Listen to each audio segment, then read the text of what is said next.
Hello and happy holidays from Liquidware. I am T.Rex, one of the co-founders here, and I'm excited to give you some of my thoughts and predictions for 2021. I think obviously the elephant in the room is, are we all going to be working from home for another year?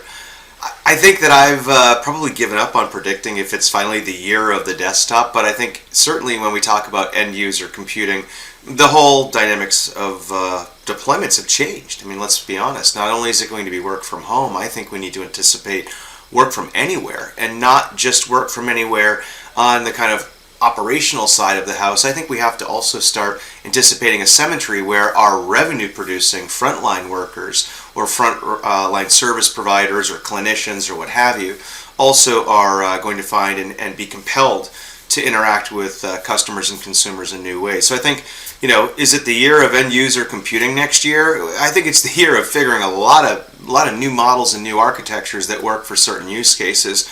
And then I think what we all need to do, as astute practitioners, is pay attention, and see where the different architectures or solution platforms, whether they're cloud or hyper-converged or even virtualization or server-based computing, where they work for you. I was asked if any cloud platform, might sprint to the forefront next year, and I think it's a pretty even race so far. And quite frankly, I think that the race is not only even between the cloud platforms. I would submit to you that the race is still very robust on-premise as well, and I think that that's going to continue in 2021. While I do think for sure we're going to use and consume additional cloud resources, I think that for the most part, a lot of our core compute is going to stay very, very close to where our core campuses are. But I do think that's where a lot of compute is going to happen. Thank you for your time. Stay safe, stay healthy. Happy holidays from all of us at Liquidware. Take care. Hi everyone, Brian Knudtson here with Iland Cloud Solutions. I'm a cloud technologist and kind of look at trends within the industry, watching what the industry is doing and helping to understand what we can do better for our customers and for our own internal processes. And so I look a lot about what's going on and how we can do better. And what we are predicting to happen in 2021 is perhaps a lot of cleanup, I would say, is the biggest theme that we expect to see. So, all the work from home work that many of us have done over the last year to help work that remote workforce to work better. There's still a lot of cleanup. Everything wasn't done quite the way that we probably wanted it to be done. We don't have the time or the money to do it properly. 2021 is hopefully going to give an opportunity to have new budgets to work on that, to be able to lock it down, to screw it together as best as we possibly can and make it a system that can work in the long run. And not everybody will continue to work from home, but I'm willing to bet most businesses are probably going to have more work from home than they did before. And so there's going to be a lot of that technical debt to deal with. Along with that becomes a lot of security issues. We saw SolarWinds happen in 2020. That's going to be something that's going to need to be more embedded into how we deal with security in each individual business. Cloud was a big part of 2020. We saw a good number of companies using this as a reason to move to the cloud, whether they wanted to or not in some cases. And that's going to continue. I mean, as we try to work more remote and allow more flexibility in how we work, cloud's going to be a part of that. That, of course, leaves how are we going to protect it all? How are we going to back up? How are we going to recover? The business continuity side of DR became important in 2020, so I expect there'll be a lot more companies really looking at the people side of disasters as well as the DR side. And of course, uncertainty will continue. We don't know when we're going to be out of the pandemic. We don't know what life's going to be like on the other side. Some businesses are doing well, some are not doing well, so budgets are very variable between companies, I'm sure. So what our work is going to look like, what we're going to need to focus on is going to be highly variable, and most of us probably don't know what that's going to look like at this point. It won't be as bad as 2020, thank goodness, but it's still going to be a lot of unknowns. So uncertainty is going to be a big part of it. But there's a lot to it. We did actually go into a bit of depth into all of these topics with a panel discussing what we feel may be coming up. So I'll put the URL here on the screen so that you can go take a look at that and hear a little bit more depth of what we think are coming up. But thank you for everything you've done in 2020. We've all done a lot.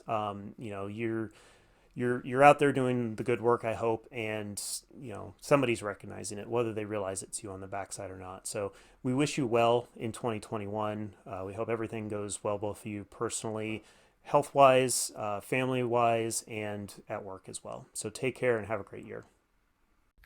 Hi, my name is Cassius Rhue, and I am the VP of Customer Experience at SIOS Technology Corp, focused on customer success and high availability and disaster recovery. My 2021 prediction is that you will see cloud continue to take center stage as companies look to cloud innovations to solve long-standing challenges in disaster recovery and high availability. So as cloud adoption continues to take center stage and innovations are driven in the cloud, more and more companies are going to begin to leverage hybrid cloud as they look to solve some of their concerns around key workloads, around cloud outages, and disaster recovery. I anticipate that we will begin to see more and more companies deploying hybrid cloud or even multi-cloud solutions in 2021. And that will drive those companies to look more towards purpose-built commercial-grade solutions such as the SIOS Technology Corporation, SIOS Protection Suite for Linux, SIOS Protection Suite for Windows, or SIOS Data Keeper Solutions. See, as more and more companies realize the benefit of hybrid cloud, multi-cloud, and cloud solutions that are OS and platform agnostic, they're going to look for HA solutions that are also following that trend. Solutions that are innovating in the fact that they can be cloud agnostic, that they can be OS agnostic, and that they take away all of the heavy lifting and worry about developing a solution that's capable of spanning these different clouds and spanning these different configurations. I anticipate in 2021, as the innovation continues to grow, you'll see fewer do-it-yourselfers and more people turning to the expertise and knowledge of these commercial and purpose-built solutions so that they can then use their resources to do what they're in business for, generating additional revenue, streamlining pipelines and automation in their own product development, and then leaving the application awareness, application-specific orchestration, and multi-cloud, hybrid cloud, or cloud-specific actions to their availability and disaster recovery solution.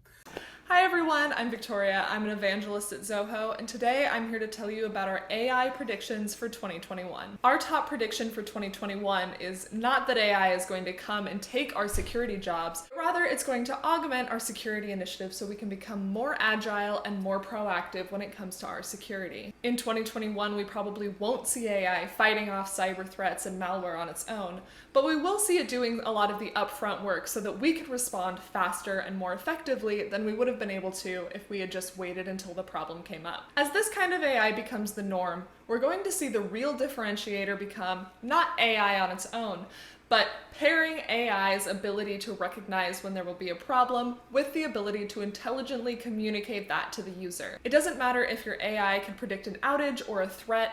If it either can't communicate that to the user doesn't believe it, or the user doesn't know what to do with the information. Identifying threats is one thing, but knowing how to effectively warn the right people is the challenge we're looking to in 2021. Hello, I'm Tim Minahan, the Executive Vice President of Strategy at Citrix, the leading provider of digital workspace solutions. And if you're like me, you're glad to have 2020 behind us. Yet if there's any silver lining to the global crisis we've all been going through, it's that it has dramatically accelerated digital transformation, and it's caused companies to advance their workforce strategies and work models in ways they never thought possible. As we look ahead to 2021, hybrid and flexible work will become the norm, driving greater employee engagement, productivity, innovation, and economic impact. And this shift is being driven by 4 key trends. First, more than 80% of executives plan to make remote and flexible work models a more permanent part of their talent and cost management strategies, recognizing benefits in the form of reduced real estate and IT costs, as well as increasing access to high-end demand skills and diverse talent pools that may be way beyond commuting distance to one of their offices and work hubs. Second, after realizing they can be as productive, if not more productive, when working remotely, as well as have a better work-life balance, employees will also be looking for more flexible and remote work arrangements. In our recent study of over 2,000 U.S. knowledge workers, 1 in 4 said they have already or plan to move from very costly metropolitan areas because they can perform their job equally, if not better, remotely. In fact, 88% said when searching for a new job, they would look for an employee that offers flexibility in both work locations and hours. Third, faced with these dynamics, savvy companies will rethink the role of the office, shifting away from designing all-inclusive places to purpose-built spaces that foster collaboration and customer experiences. And then finally, the smartest companies are using this moment to fundamentally rethink their work models and talent strategies, with some shifting to completely remote workforce for entire workforce or for certain functions like call centers, and others reducing FTEs in favor of more on-demand skills or talent that they can tap into when needed. While 2020 proved that you can never fully predict what the future holds, it's certain that we will emerge from this crisis into a new, more flexible way of working that requires digital workspace technologies that can empower a consistent and secure work experience for all employees across all work channels and locations.